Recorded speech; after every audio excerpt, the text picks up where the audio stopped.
너를 위하여 새긴 우상을 만들지 말고 또 위로 하늘에 있는 것이나 아래로 땅에 있는 것이나 땅 아래 물속에 있는 것의 어떤 형상도 만들지 말며 그것들에게 절하지 말며 그것들을 섬기지 말라. 나 너의 하나님 여호와는 질투하는 하나님인즉 나를 미워하는 자의 죄를 갚되 아버지로부터 아들에게로 3, 4대까지 이르게 하거니와 나를 사랑하고 내 계명을 지키는 자에게는 1000대까지 은혜를 베푸느니라. 아멘. 본문 말씀 출애굽기 20장 4절로부터 6절 말씀, 우상을 만들지 말라는 제목으로 선포하도록 하겠습니다.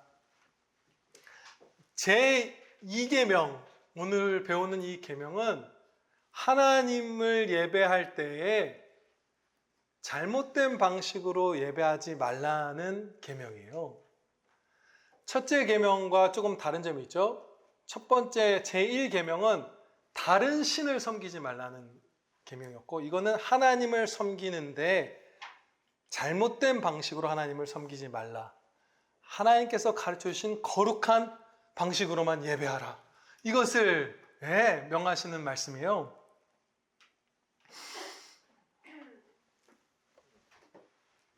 삼위일체 하나님의 형상을 그림이나 조각이나 이런 것들로 만들지 않아야 하는 것은 물론이거니와 하나님을 상징한다고 하는 어떠한 형체도 만들어서는 안 돼요. 예를 들어서 아론이 금송아지를 만들었을 때 그것이 하나님을 나타내는 어떤 것이라고 말했거든요. 이것이 너희를 애굽에서 인도하여낸 신이다.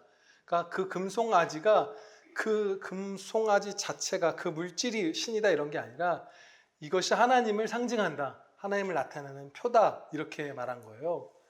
어떤 식으로든 삼위일체 하나님의 형상을 직접적으로 나타내려고 하는 형상이든 하나님을 상징하는 어떤 형상이든 그것을 만들지 말라고 하신 거예요. 형상을 만들어서 예배 드리는 것은 하나님을 여러 면으로 모욕하는 죄악입니다. 그것을 간략하게 그냥 5가지를 짧게 제가 말씀을 드릴게요. 중요한 부분만. 첫째로, 무한하신 하나님을 유한한 것으로 나타내는 모욕입니다. 두 번째로, 살아계신 하나님을 생명 없는 물질로 나타내는 모욕이고요. 세 번째는 창조주 하나님을 피조물로 나타내는 모욕이 발생하는 것이고, 네 번째는 영이시며 그리하여 볼 수 없는 하나님을 사람이 고안해낸 모습으로 멋대로 표현해내는 모욕을 하는 것이고, 마지막으로 5번째는 하나님의 어디에나 계시는 그 속성, 편재하심과 관련이 있는데, 하나님은 그 우상을 만들어서 그 그림이 걸려있고 석상이 세워져 있는 그곳 어디에나 하나님은 실제로 계시잖아요. 임재해 계시잖아요. 그러면 우리가 만약에 어떤 그림 앞에 절을 한다면 우리가 하나님을 나타낸다고 하는 그림 앞에 절을 할 때 실제 하나님은 옆에서 그냥 계시는 거예요. 우리는 실제 하나님을 팽개쳐 두고 하나님이 좌정하신 그 자리에서 하나님의 초상화도 아닌 초상화에 절하는 꼴이 되는 것이에요. 그 굉장한 모욕이죠. 왕 앞에서 왕은 무시하고 왕의 그림에 절하는 꼴이니까요. 이렇게 하나님을 겹겹으로 대적하는, 이것은 과정이에요. 이제 미워하는 거라고 표현했으니까 하나님을 미워하는 일이다. 이것을 사람이 많이 행해 왔는데 그것은 당연히 그 동기가 하나님의 영광을 위하여서도 아니고 형제 사랑 때문도 아니고 자기 자신을 위한 그 정욕의 목표를 갖고 이런 우상들을 만들어 왔다는 것을 당연히 알 수 있어요. 근데 성경 말씀에서도 그것을 이렇게 암시하고 있는 것 같습니다. 본문 말씀 4절을 보시면 너를 위하여 새긴 우상을 만들지 말라 말씀하시죠. 하나님의 영광을 위하여 이런 게 아니라 너를 위해서, 네가 너 때문에 만드는 거잖아라는 그 질책이 들어있는 것만 같아요. 근데 다른 말씀들도 그렇습니다. 신명기 16장에서는 자기를 위하여 주상을 세우지 말라 이렇게 말씀해요. 형제도 아니고 하나님의 영광도 아니고 너 자신 위해서. 그리고 시편 97편 7절에서 이렇게 경고하십니다. 조각한 신상을 섬기며 허무한 것으로 자랑하는 자는 다 수치를 당할 것이라. 자기를 높이는 것, 자랑하는 것, 어떤 이런 동기에서 비롯되는 것이에요. 그것이 아니라면 이렇게 하는 게 모욕적인 일을 사람이 할 수가 없죠. 성경을 아는 사람이. 예를 들면 이런 자랑들일 거예요. 몇 가지가 있겠죠. 전 세계 어디에도 없는 수준의 재료와 탁월한 역사의 길이 남을 탁월한 예술가들을 데려다가 막 엄청난 시간과 예산을 들여서 대성당들을 만들었잖아요. 그러면 이런 성당, 이런 곳에서 사역하는 나, 이런 곳에서 신앙생활하는 여러분들은 나라고 하겠죠. 그런 자신을 높이려는 마음이 없었을까요? 분명히 있었습니다. 그것은 역사에서 기록을 어렵지 않게 찾아볼 수 있어요. 로마 교회가 얼마나 자신들을 높였는지 그런 것들을 만들면서 그런 기록들이 다 남아있죠. 또 집에다가나 무슨 가게나 이런 데 성상들 놓고 이런 경우 있죠. 제가 예전 살던 동네 그 약국에 가면 이렇게 한 켠에 아예 이렇게 막 온갖 마리아 무슨 뭐 이렇게 성물들 이렇게 잔뜩 쌓아놓은 약국이 있었어요. 마치 부적을 놓듯이 나는 이것으로 말미암아 복 받을 것이고, 그렇죠? 하나님의 영광이 안중에 있는 것이 아니에요. 그렇죠? 나는 이것을 통해서 번영을 누릴 것이고 그런 것들.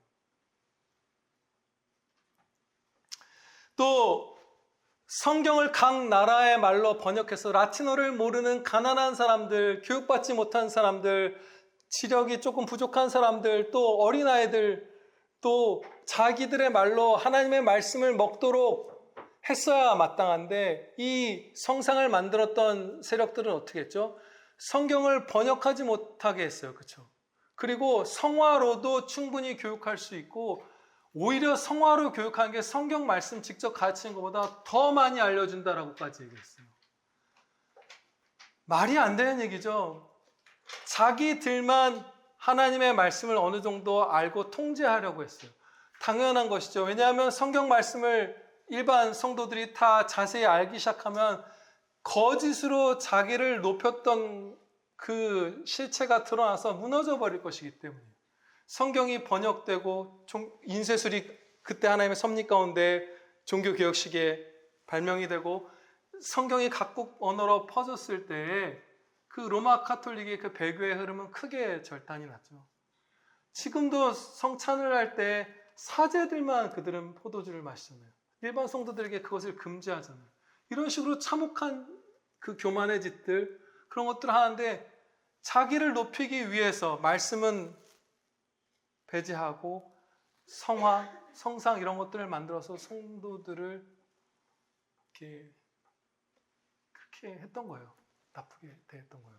이런 식으로 어떤 식으로든지 간에 성도 자신이 우쭐해지던 뭐든지 간에 우상을 만들어서 어떤 형상을 통해서 하나님을 예배하려는 것은 다른 목적이 아니라 자기 자신을 높이려는 정욕에서 비롯되는 것입니다. 우리는 예수님의 상을 가다가 마주치게 돼도 거기 앞에 경배하면 안 돼요. 여러분 이 갈등을 순간적으로 드릴 수 있어요. 있잖아요. 다른 뭐 마리아상이나 뭐 요한이나 이런 거는 우리가 혀를 찰 수 있어도 예수 그리스도의 상 그 앞에서 우리가 어떻게 해야 될까? 그것은 가증한 것에 불과해요. 미워해야 돼요. 혐오해야 돼요. 그 앞에서 한 점의 경외심, 경배함 우리가 품어서는 안 돼요. 하나님께서 심히 미워하시는 것이고 그것을 지금 우리가 배우고 있기 때문이에요. 말씀해 주셨기 때문이에요. 우상을 만들어서 그것을 통해 하나님을 섬기는 사람들은 핑계를 댑니다. 그것이 아까 아론의 핑계랑 같은 거예요. 이건 내가 지금 이 그림 자체가 하나님이라고 하는 것이 아니라 이것을 통해서 우리의 육신의 눈으로 볼 수 없고 아직 천국에서 주님을 직접 배워보지 못한 상태니까 이 상징을 통해서 이 표지판을 통해서 하나님을 더 친밀하게 볼 수 있도록 하려고 이런 것들을 만든 거야 라는 핑계를 대요. 그런데 그것은 이미 아론이 정죄받은 것에서부터 알 수 있듯이 죄악이고 우리는 사실 그들의 논리로 말려 들어가지 않고 이 십계명 앞에 바로 무릎을 꿇어야 돼요. 다른 논리나 다른 설명은 사실 필요치 않아요. 거기에 우리가 말려 들어갈 필요 없어요. 하나님께서 뭐라고 하셨죠? 만들지 말라. 만들지 말라 하셨어요. 이 우리의 온 성도의 삶을 아우르는 도덕적 율법의 10가지 중에서 두 번째, 그 중요한 율법에서 만들지 말라 한 거예요. 근데 이런저런 이유로 만들었다, 저런 이유로 만들었다, 그것은 아무 의미가 없어요. 그것에 대해서 논박하고 하는 거, 물론 하는 거 유익이 있지만, 그 전에 만들지 말라 하셨으니까, 기록되었을 때라고 답하면 돼요. 기록되었을 때 하나님께서 이거 만들지 말라고 하셨다. 그럼 거기서 끝나는 거예요. 그렇죠? 그리고 그들의 그 논리 속에서 우리가 반박을 하면, 그들의 논리에 마주해서 반박을 하자면 상징이고 표지일 뿐이니까 괜찮다는 것. 그거 사실 일반 우상숭배, 뭐 힌두교든 뭐든 우상숭배하는 사람들 다 그 논리로 해요. 세상 사람들이 아무리 우매해져 있어도 그 영적으로 이거 뭐 이런 걸 섬겨서 이 물질이 신이야 라고 말하는 사람 없어요.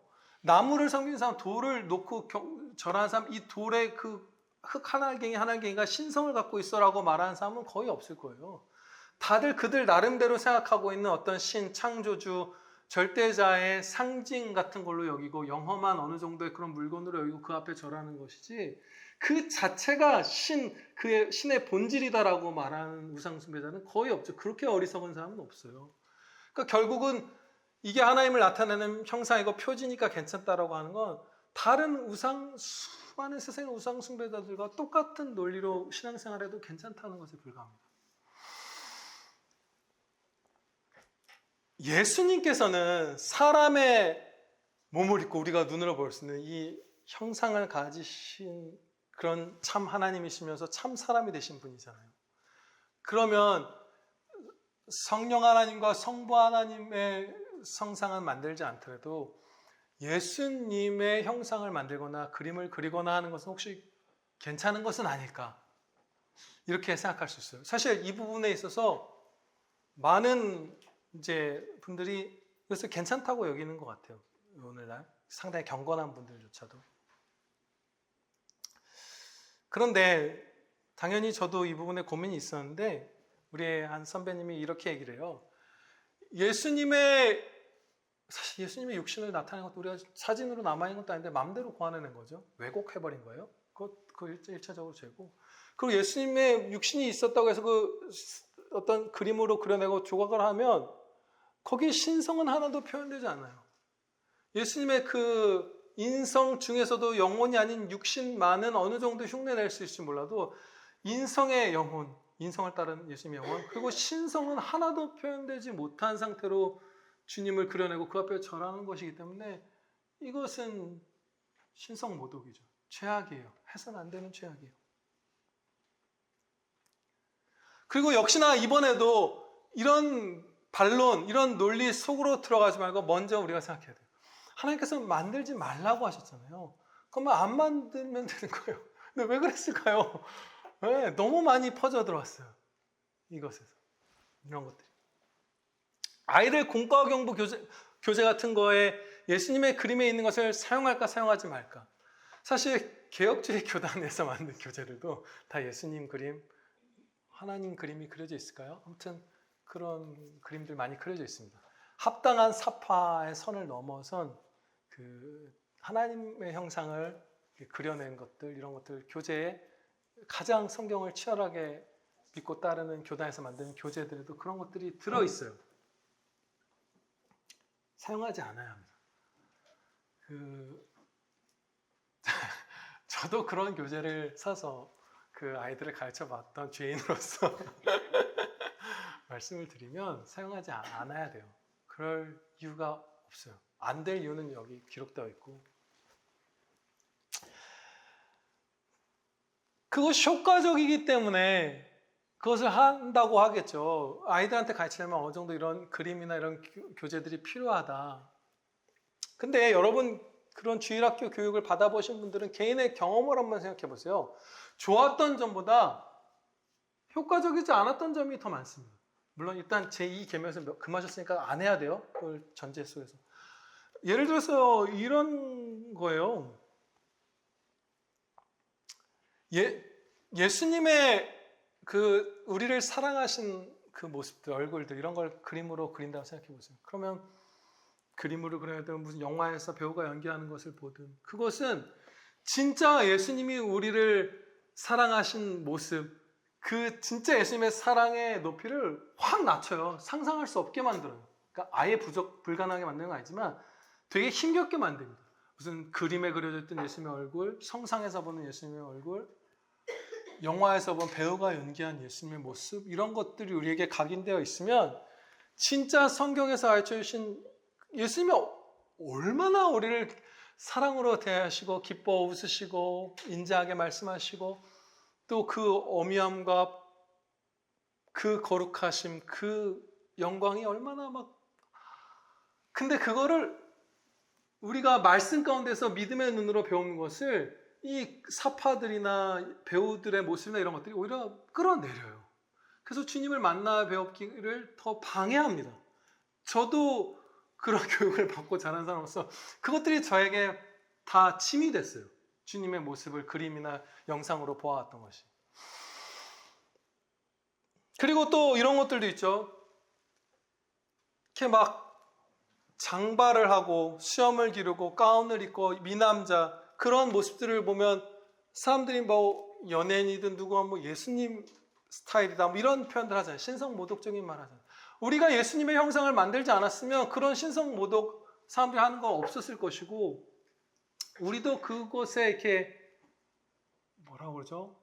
일부 동조하는 것이죠. 마음으로서 혹은 그것이 짐이 되는 것이죠. 우리가 진짜 주님을 경외하는 데 있어서 그런 일도 없었을 거예요. 아무리 무슨 머리 기른 이런 남자들 그런 스타일을 보아도 그런 신성모독적인 것에 노출될 일도 없고 흔들릴 일도 없었을 거예요.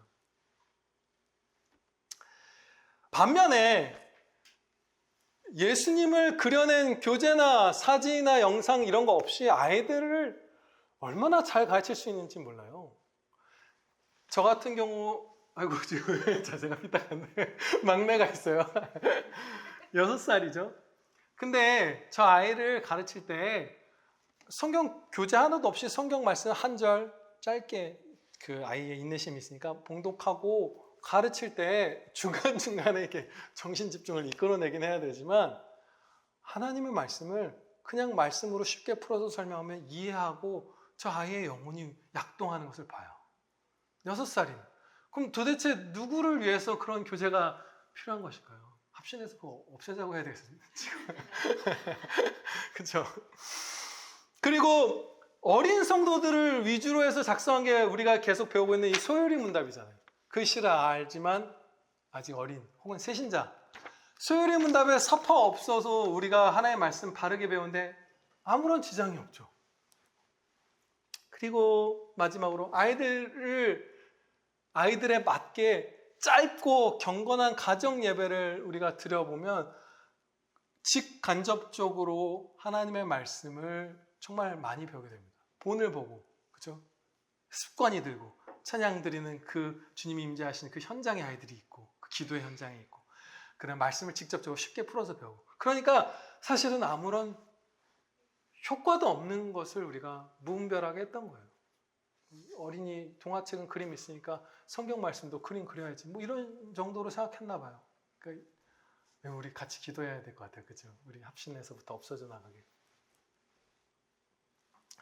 20장 5절 말씀을 보시겠습니다. 여기 두 번째 줄을 보면 나 너의 하나님 여호와는 질투하는 하나님인즉 이렇게 말씀을 해요. 근데 여기서 질투자 혹은 경쟁자 이렇게 번역되는 이 단어인데요. 혹시라도 이 표현을 부정적인 의미로 이렇게 느끼시는 분이 계실지도 몰라요. 저도 스치듯이 그렇게 느껴질 때가 있었거든요. 질투라는 것 자체가 이렇게 좋은 것은 아니잖아요. 그 다음에 질투하는 하나님인즉 한 다음에 나를 미워하는 자의 죄를 갚되 아버지로부터 아들에게로 3, 4대까지 이르게 하거냐 이런 되게 두려운 경고의 말씀이 있기 때문에 이것을 하나님의 안 좋은 모습처럼 보게 될 가능성도 있어요. 그렇지만 이것은 어떤 것이냐 하면 남편이 바람피는 아내에 대해서 품는 사랑이에요. 사랑의 질투예요.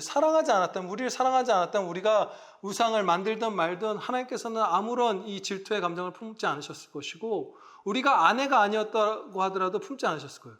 근데 하나님과 결혼한 아내가 바람을 피울 때 자기 것에 대한, 자기 아내에 대한 정당한 권리를 지금 주장하고 계시는 거예요. 사랑으로서. 사랑하시기 때문에. 그러니까 질투하는 하나님이라는 것은 우리를 사랑하시는 하나님이라는 뜻이고 자기의 정당한 권리를 주장하시는 그런 의로우신 하나님이시라는 거예요. 완전히 선한 것이죠. 완전히 거룩한 것.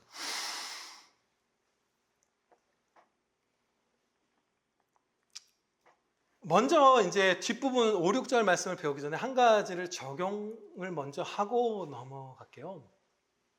하나님께서 질투하시는 이 추악한 죄악을 우리가 민감하게 경계해야 합니다. 이 형상을 만들어서 하나님께 예배드리는 이 죄악은 우리가 진짜 민감하게 싸워야 될 죄악이에요. 왜냐하면 우리가 역사에서 보고 우리가 개인적인 경험에서 알듯이 이 죄악에 우리가 정말 쉽게 무너집니다.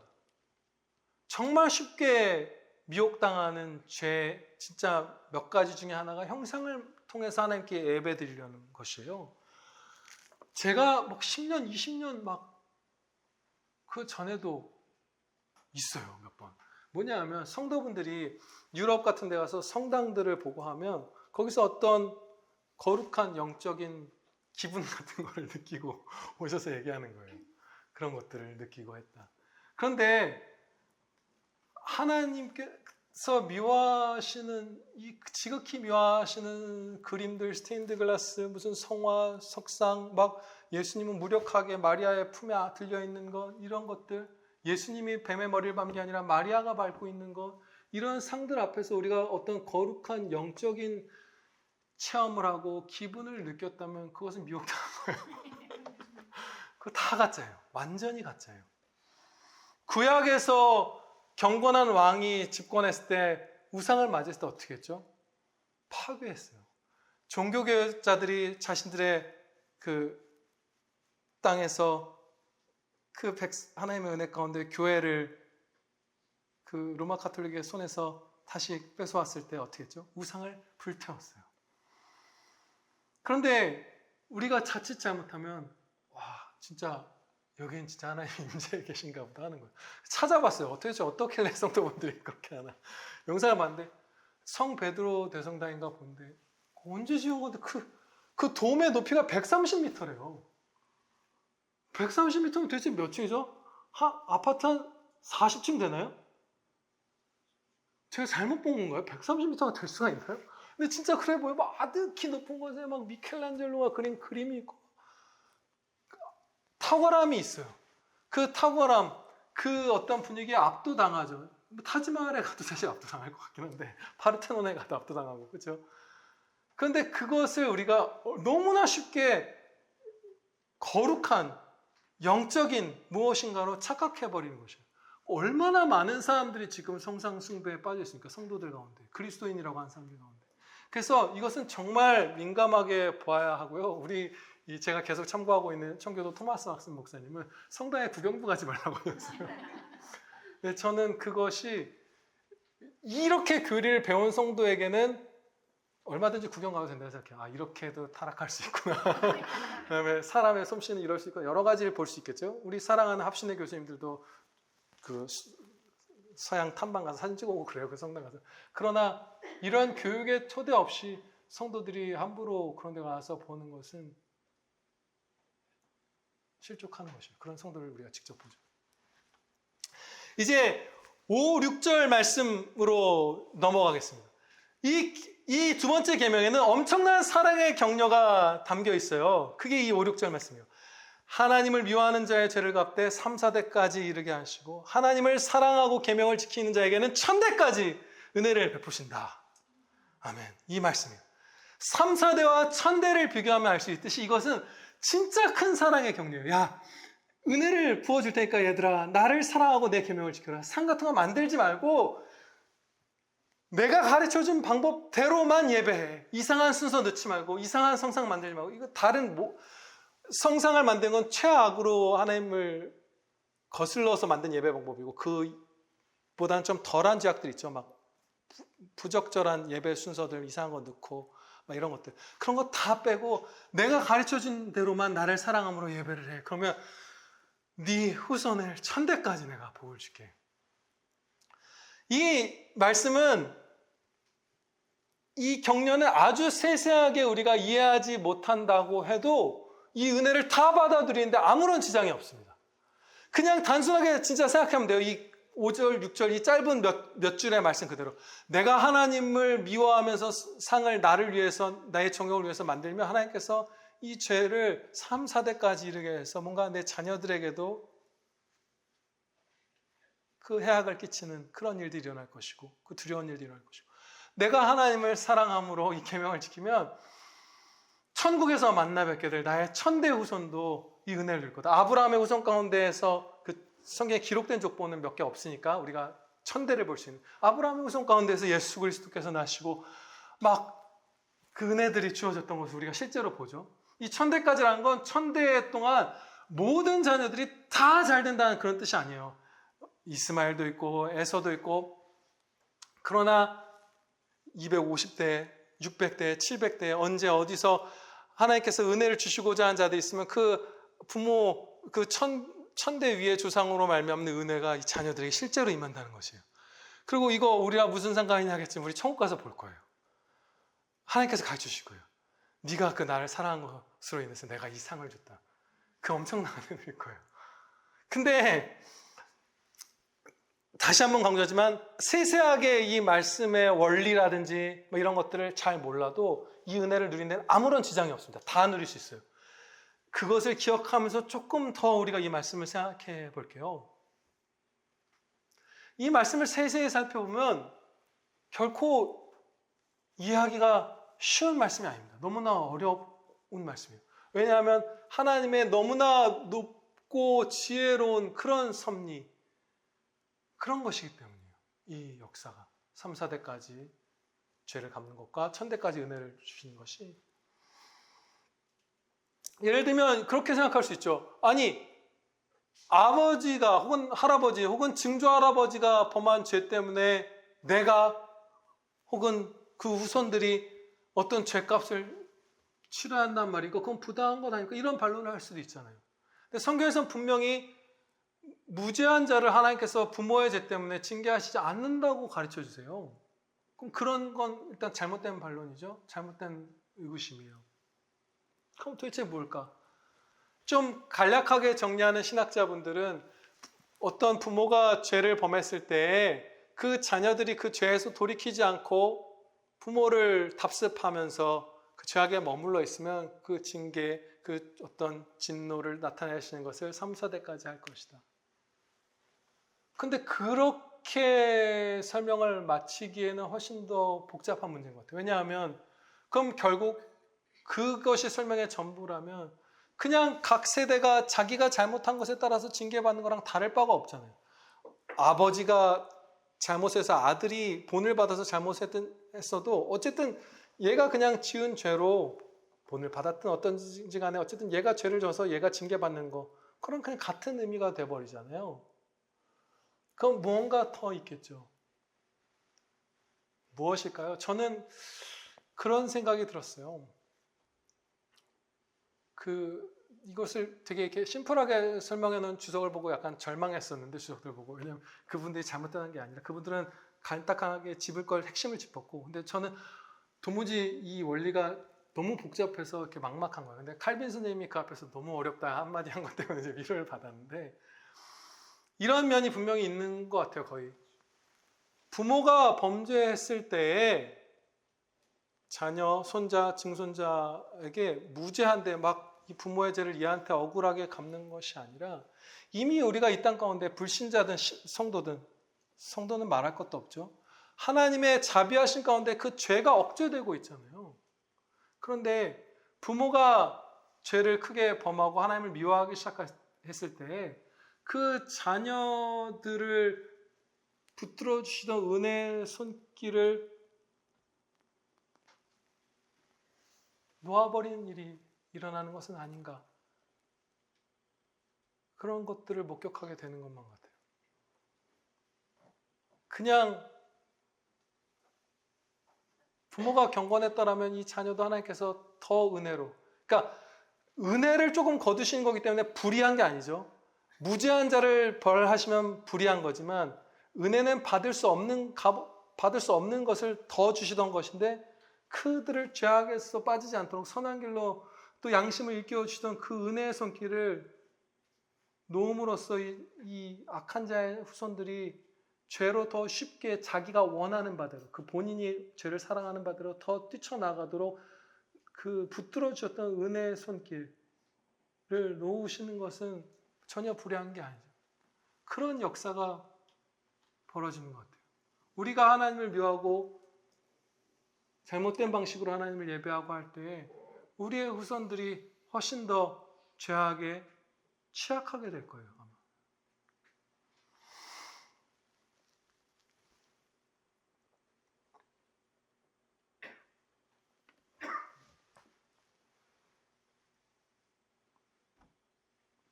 그리고 이런 측면이 있습니다.